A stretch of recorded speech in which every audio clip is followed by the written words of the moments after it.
pourquoi il n'est pas bon de manger du pain. La consommation de pain blanc peut être aussi nocive que l'excès de sucre, donc si vous ne voulez pas arrêter d'en manger, vous devriez choisir des alternatives plus saines. Ces dernières années, les avertissements concernant la consommation régulière de pain sont en augmentation. Bien que cet aliment fasse partie de l'alimentation humaine depuis l'Antiquité, et il existe de nombreuses raisons de l'éviter aujourd'hui. La recette de base contient de la farine de blé raffinée, de l'eau et du sel. Ce qui, en plus des conservateurs ajoutés par certaines industries, n'en fait pas la meilleure option au niveau nutritionnel. En fait, en raison de sa teneur élevée en glucides, on ne le recommande pas dans le cadre de l'alimentation quotidienne. Surtout si l'objectif est de perdre du poids. Sa consommation régulière peut entraîner une prise de poids et d'autres maladies métaboliques. Y a-t-il d'autres raisons de limiter la consommation de pain? Bien sûr que oui. Et manger en petites portions peut être inoffensif, mais la consommation excessive peut produire plusieurs réactions négatives dans le corps. Découvrez-les dans cet article. Le pain et sa faible qualité nutritionnelle. Le pain, en particulier le pain blanc industriel, est un aliment très pauvre en nutriments. Au cours du processus d'affinage auquel on le soumet, il perd beaucoup de ses propriétés, puisque le germe de blé et le son sont absents. Le résultat est un produit à faible teneur en fibres, vitamines et minéraux. De plus, en raison de sa forte concentration en amidon, il peut rendre la digestion et le métabolisme difficiles. Bien qu'il ne soit pas correct d'éliminer tous les glucides de l'alimentation, les sources de glucides provenant de la farine du pain sont probablement la pire option. Lisez-le aussi, 5 délicieux smoothies riches en protéines végétales et en fibres. Le pain contient beaucoup de sodium. Un apport excessif en sodium peut entraîner des complications pour la santé. Le plus inquiétant est que plus de 77% de la quantité ingérée provient d'aliments transformés, y compris le pain.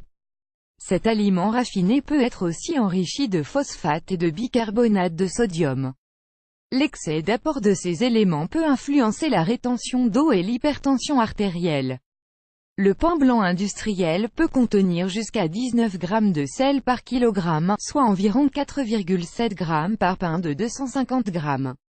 La dose maximale de sel, selon les données de l'Organisation mondiale de la santé, OMS, est de 5 g par personne et par jour. Son index glycémique est élevé. Le pain blanc est l'un des aliments qui contient les calories qui se brûlent le plus rapidement et dont l'index glycémique est le plus élevé. Cela signifie que, parce qu'il n'est pas utilisé correctement comme source d'énergie, il provoque la métabolisation de l'insuline et des pics de glycémie élevés. Ses effets sur l'organisme sont comparés à ceux produits par le sucre blanc.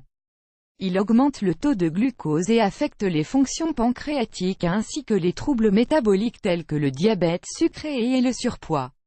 Il contient beaucoup de gluten. Le blé utilisé pour fabriquer le pain contient trop de gluten. Ce mélange de protéines facilite la fermentation de l'aliment, le rendant plus élastique, spongieux et appétissant. Le problème, c'est que de nombreuses personnes ont un système digestif sensible qui ne parvient pas à traiter correctement le gluten.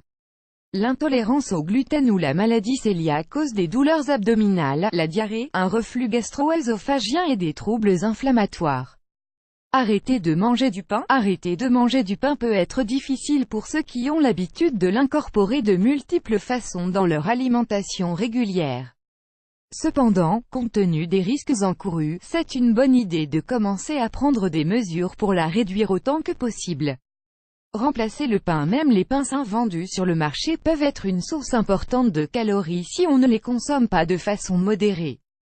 Pour cette raison, il est préférable de chercher d'autres sources de glucides pour les remplacer dans votre alimentation.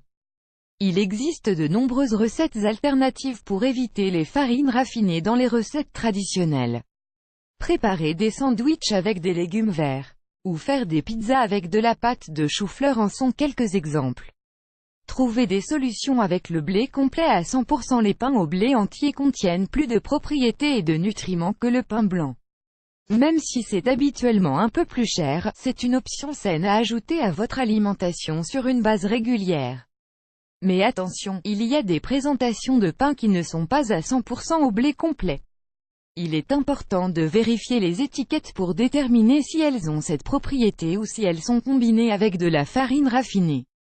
Évitez le panier à pain. Il existe de nombreux restaurants qui servent des paniers à pain pour accompagner vos repas. Afin d'éviter la consommation excessive, il est préférable de demander au serveur de ne pas les laisser sur la table. À quelle fréquence mangez-vous du pain? Quelle variété choisissez-vous? Maintenant que vous connaissez ses effets négatifs, essayez de trouver d'autres aliments plus sains pour le remplacer.